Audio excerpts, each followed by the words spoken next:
Senhor presidente, senhoras deputadas, senhores deputados, algumas perguntas sinceras para o governador Cláudio Castro. Eu quero saber quantas crianças lá do condomínio de luxo, onde foram apreendidos 47 fuzis pela Polícia Federal, ficaram sem aula.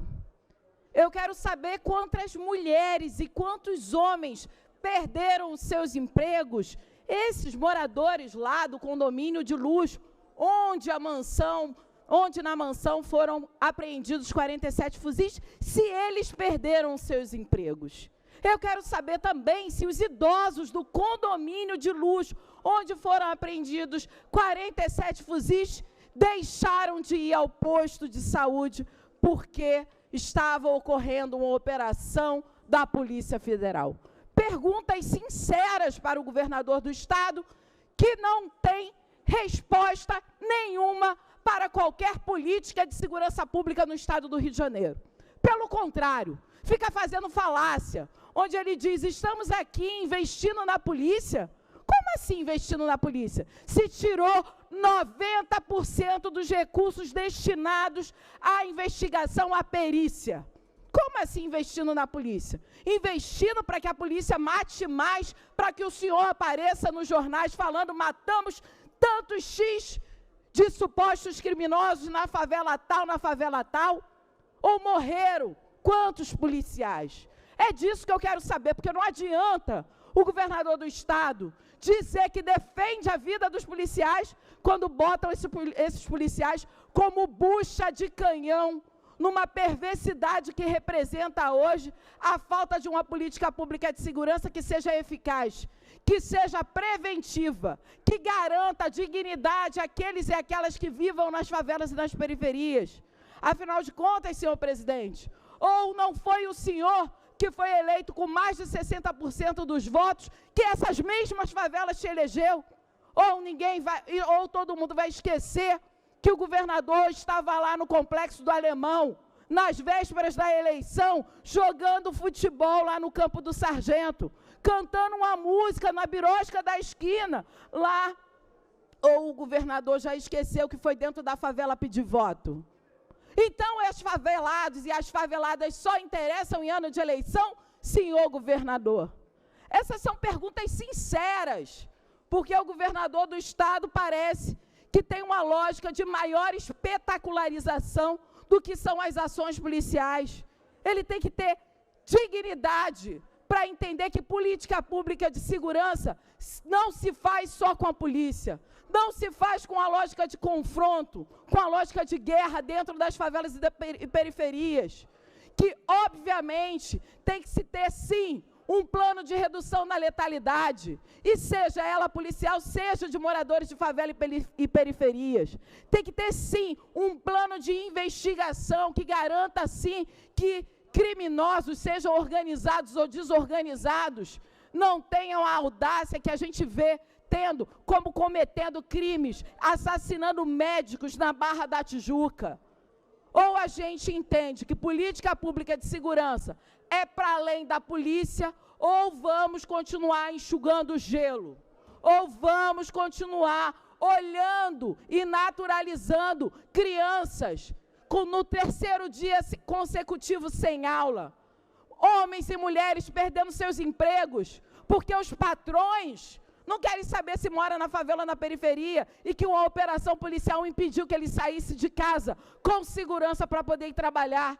Porque quantos trabalhadores e trabalhadoras a gente vê morrendo com a suposta bala perdida? Não existe bala perdida no estado do Rio de Janeiro. Todas as balas, elas encontram um corpo, seja ele preto, pobre, favelado, seja ele de um policial. É essa lógica que a gente precisa superar, senhor governador Cláudio Castro. Ou o senhor acha que, garantindo aí essa lógica de barbárie, de confronto, vai mudar alguma coisa? Não vai mudar. A gente precisa, evidentemente, entender que quando a gente vê uma mega operação costurada com 1000 homens, com forte aparato policial, e no final do primeiro dia, na terça-feira, tem um resultado constrangedor. A maior apreensão de drogas foi fora da favela e era um policial que carregava, senhor governador. É sobre isso que a gente está falando, é sobre isso. Agora, transformar a vida dos moradores dentro da favela e da periferia no inferno, o senhor tem doutorado nisso. E aí, demonstrar também que nessa lógica de dentro da favela não se reconhece a dignidade humana da população, a gente precisa falar dos dados horrorosos, vexaminosos, do resultado e dos impactos da política, da suposta política pública de segurança no estado do Rio de Janeiro. O Instituto de Segurança Pública é do governo do estado, o ISP, revela que a letalidade violenta fez, só nos primeiros meses de 2023, 2.359 vítimas, um aumento de 8,5% se comparado ao mesmo período do ano passado. E as operações policiais chegaram a 1.060, mais que o dobro registrado entre janeiro e junho de 2022. Ou seja, é falácia quando dizem aqui que a DPF 635 impediu da polícia entrar dentro das favelas. Quem mora na favela sabe que a polícia entra num dia assim e o outro também. Então é falácia dizer que a DPF 635 impediu, que a 639 impediu que a polícia entrasse dentro da favela. Outra coisa importante dizer, que não podemos esquecer que sob o governo Cláudio Castro, que tiveram 3 das 5 maiores chacinas, das chacinas mais letais no estado do Rio de Janeiro. A União destinou 95 milhões que servirão para a construção de 2 presídios de segurança máxima no estado, e o Brasil já tem a terceira maior população carcerária do mundo. Ou seja, agora aprendeu que vai ganhar dinheiro privatizando e prendendo pessoas. Prendendo pessoas de que maneira? No reconhecimento facial ou fotográfico?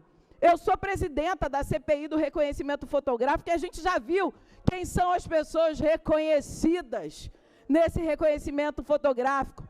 São jovens, pretos, de favela e periferia, não à toa. 80% dos reconhecimentos fotográficos hoje colocados no estado do Rio de Janeiro foram reconhecimentos equivocados. Quer dizer, equivocados não, foram reconhecimentos racistas, que reconheceram jovens pretos de favela e periferia como se fosse a única prova exclusiva o reconhecimento de uma fotografia. E não a investigação, não uma perícia que levasse à conclusão do caso. Ou seja, esse governador tenta enganar a população do estado do Rio de Janeiro com mega operações que só demonstram para a mídia, que só espetacularizam uma realidade dura, cruel e difícil daqueles que vivem dentro das favelas e da periferia, que são reféns de tudo quanto é lado. Então, senhor presidente, dizer aqui que essa lógica suposta política de segurança pública representa necropolítica. Necropolítica significa, se não mata na ponta do fuzil, deixa morrer sem dignidade humana, deixa morrer sem acesso à saúde, sem acesso à educação, sem acesso a emprego e renda. A necropolítica, a política da morte, ela é construída para deixar policial de bucha. E aí, obviamente, que eleitoralmente, para o governador, foi muito eficaz. Elegeu ele. E quais são as benesses que o governador deu para os policiais do Rio de Janeiro? Quais são? Você sabe? Eu também não sei, porque ele só jogou dentro de um barril de pólvora os policiais, chamando eles de heróis. Heróis, senhor governador, das revistas em quadrinhos, eles não morrem, mas aqui a gente está falando de homens e mulheres de carne e osso. Aqui a gente está falando, senhor governador do estado, que é no maior número de baixa nas polícias do estado do Rio de Janeiro são porque estão em sofrimento mental, que o maior índice de suicídio entre a corporação policial é gigantesco, e que o senhor, que por acaso sancionou a nossa lei que garantiria um programa de saúde mental para os policiais e agentes da segurança pública, o senhor governador não colocou em prática, porque não interessa. Essa política necropolítica instaurada no Rio de Janeiro, para o governador, não interessa a vida de ninguém, nem dos policiais, nem dos moradores de favela e periferia, e muito menos daqueles supostos varejistas de drogas. É essa lógica absurda, desumana e desigual. Por que é desigual? Eu quero saber, de novo, se lá no condomínio de luxo, onde foram apreendidos 47 fuzis, quantas pessoas tiveram medo de morrer? Porque na favela, todas as pessoas que lá vivem têm medo de morrer. Muito obrigada, senhor presidente.